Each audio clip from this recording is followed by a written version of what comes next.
Muy buenos días. Primero que todo, agradecer a Dios que nos permite levantarnos y realizar nuestras metas. Agradecer a don Bienvenido Rodríguez y a su familia que nos da la oportunidad de llegar a todos ustedes, nuestros radioyentes. Damos inicio al lunes urológico de la receta médica de la Z101 con el tip urológico de la semana.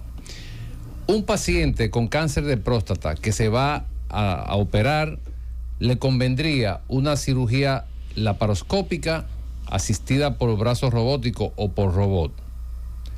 La respuesta es que no todos los pacientes se benefician de una cirugía laparoscópica o una cirugía asistida por robot.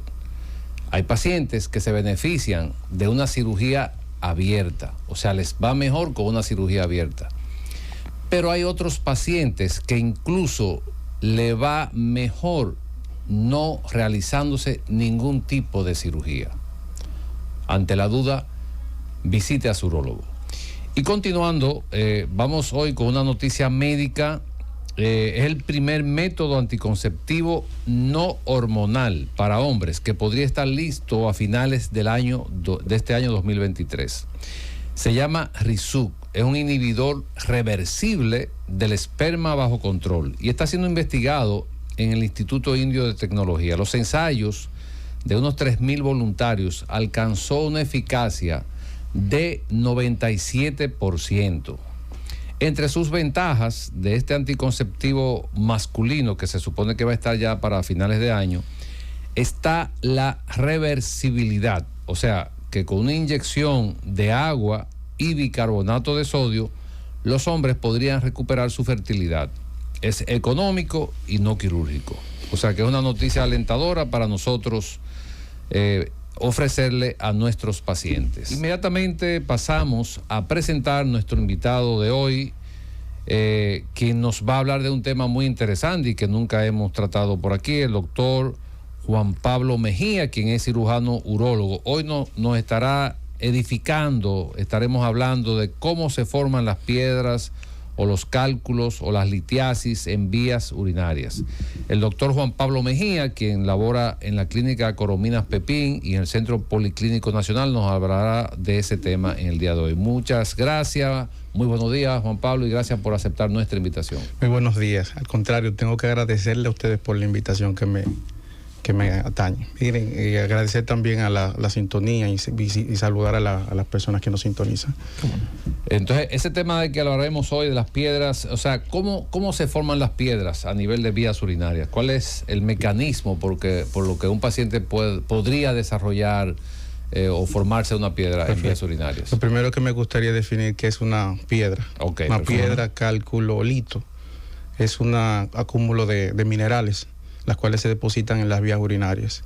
Las vías urinarias son ese trayecto que sacan la orina, o sea, desde la pelvis renal, uréter, vejiga y uretra. En cualquier punto de eso se puede formar una piedra. Ok. ¿Y el paciente se da cuenta de una vez que tiene una piedra o puede ser que pase asintomática, desapercibida o inmediatamente puede ser que la piedra le dé síntomas al paciente? Se supone que las piedras son muy frecuentes, lo único que hay algunas personas que son asintomáticas. Okay. Incluso es una de las consultas principales de nosotros los urólogos y hay un grupo de pacientes, sin entrar en polémica, que son atendidos por el nefrólogo. Nosotros somos los especialistas de vías urinarias. Hay pacientes que deben manejarse en conjunto, pero el principal médico de este tema de las litiasis es el urólogo, porque trata las patologías de vías urinarias. No, pero es importante que eso lo hayas mencionado, Juan Pablo, porque de hecho tenemos un programa pendiente con el doctor Giomar Figueroa, quien es un experto en trasplante y quien nos dio informaciones que este programa es para el pueblo, este programa es para nuestros radioyentes, para orientarlos y que el radioyente sepa dónde debe dirigirse, a qué médico debe ir, porque la preocupación de la Z101 es que sus radio oyentes se mantengan informados y dentro del punto de vista de salud, pues que elijan lo que más le conviene. Y esa parte que tú aclaras con relación a las piedras, que debe ser el urólogo, es bueno que lo haya mencionado, para que los pacientes sepan que cuando tienen una piedra, quien tiene que verlo, o una piedra, es un urólogo. Que me encuentro bien frecuente en la consulta. Doctor, ¿y usted trata piedras? Digo, claro que sí, los urólogos son los que tratan las piedras. No quiere decir que no haya pacientes que lleven manejo en conjunto.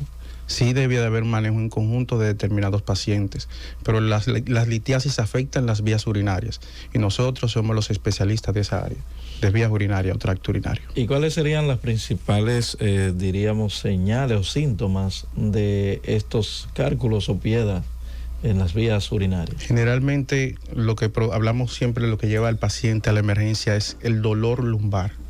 Okay. Un cólico nefrítico que se define como el dolor más grande que puede tener una persona.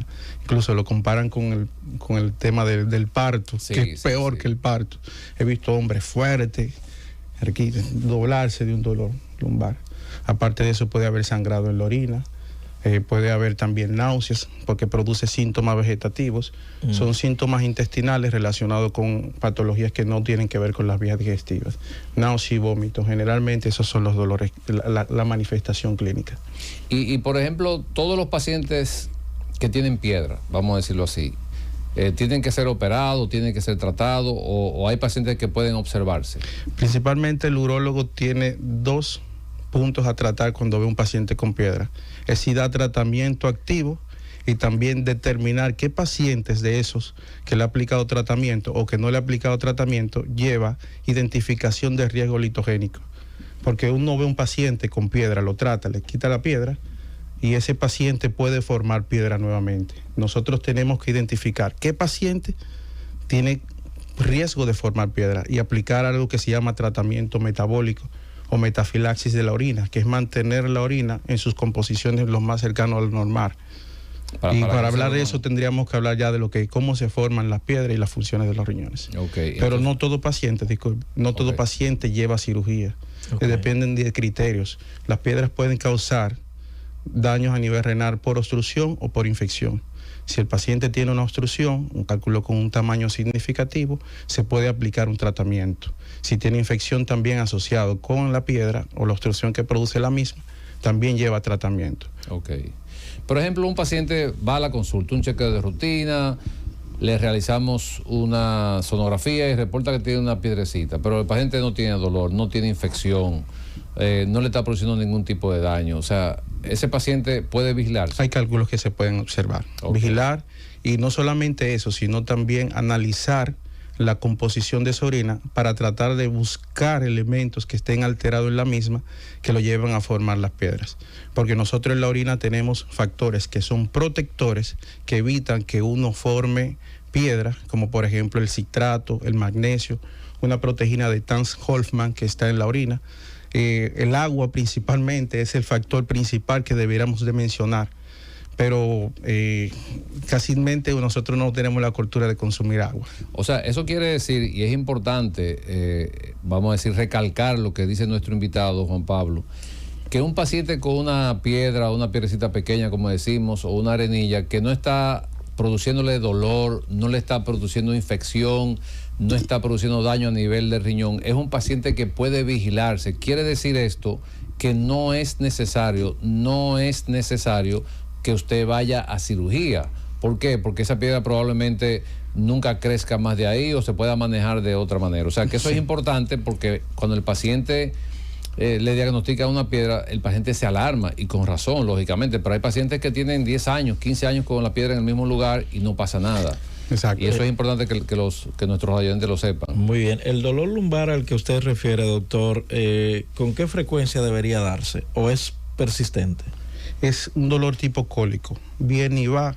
Es un dolor punzante como sordo, que viene y va. No siempre es fijo. Hay pacientes que sí le permanece fijo y aún con analgésico no mejora. ¿Qué tenemos que hacer en esos pacientes? Cuando hagamos los estudios pertinentes, valorar si van a cirugía. Porque un dolor incoercible también es una indicación de cirugía. ¿Y la sangre en la orina, un paciente puede percibirlo o tiene que hacerse una evaluación obligatoriamente? La sangre en la orina al que usted hizo referencia. Eso es un signo de alarma siempre de los pacientes. Sí. Los pacientes acuden, tengo sangre en la orina y puede ser un cálculo. Lo ven, lo pueden ver. Se llama hematuria macroscópica. O también un examen de orina, que muchas veces lo ve otro especialista. Sí. El paciente va a una consulta, por ejemplo, de ginecología o de cardiología, y resulta que lleva un examen de orina donde hay presencia de sangre, ese paciente inmediatamente debe ser evaluado, visto por un urólogo. Claro. Para investigar de dónde viene la sangre. La sangre en la orina no es normal, y eso es bueno que se sepa. Puede ser, hay pacientes que siempre tienen sangre en la orina por alguna condición, pero siempre hay que investigar cuál es el origen de esa sangre cuando se presenta en el reporte del examen de orina. Y que lo más que nos preocupa no es la presencia de un cálculo, sino la presencia de tumores cuando vemos sangre en la orina. Y es un signo de alarma generalmente. Los pacientes se atormentan mucho con eso. Sí, no, porque la mayoría de las enfermedades en urología, o casi todas, podrían presentar sangre en un examen de orina. Por ejemplo, empezando desde la piedra, que es el tema que estamos tratando, de un cáncer de riñón, de un cáncer de uréter, de un cáncer de vejiga, de una hiperplasia de próstata, de un cáncer de próstata. O sea, la mayoría de las patologías en urología pueden presentar ese signo, vamos a decirlo así, de sangre en la orina, que puede ser macroscópica o puede ser microscópica, que se ve solamente en el examen de orina. Cuando al paciente le informan que tiene sangre en la orina, pero no se ve, o sea, no se ve a simple vista, sino en el análisis, el paciente se impacta porque dice, bueno, ¿y yo estoy orinando sangre? Sí. Entonces a veces tiene 2 cruces, 3 cruces, 4 cruces. Ese paciente siempre tiene que ser evaluado por un urólogo. Claro. Vamos a continuar con las orientaciones con relación a las piedras.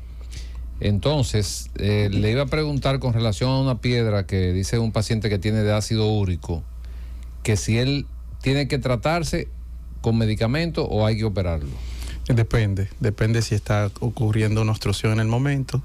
Si no está ocurriendo obstrucción, tal vez se podría valorar poner algún tratamiento previo. Pero para saber si es ácido úrico, primero tendrían que hacer pruebas de la piedra, que me imagino que eso se extrae en el momento de la cirugía. Eso fue lo que no nos informaron, si le hicieron, no sé cómo él sabe que es de ácido úrico. Sí. Exactamente, eso se tiene en porque una de las cosas que es bueno que sepan nuestros radioyentes, que el cálculo de ácido úrico generalmente no se ve en las radiografías, en los estudios, o sea, porque es diferente la matriz. La mayoría de los cálculos se forman, que no dijimos, que es importante decir, las sustancias. El tema de los riñones funciona como filtro, elimina agua, mantiene el nivel de agua en nuestro cuerpo, así como también elimina sustancias como calcio, oxalato, elimina sodio, carbonatos, fosfatos, son varias, entre ellos también el ácido úrico.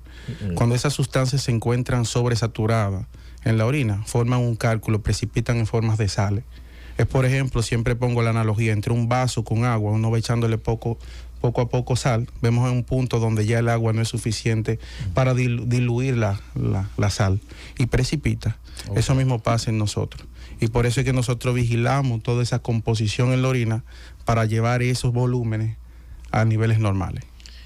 Pero la mayoría de los cálculos son de oxalato de calcio. La mayoría, el 80%, 85% son de oxalato de calcio. O sea, son dos sustancias diferentes. Hay una sal.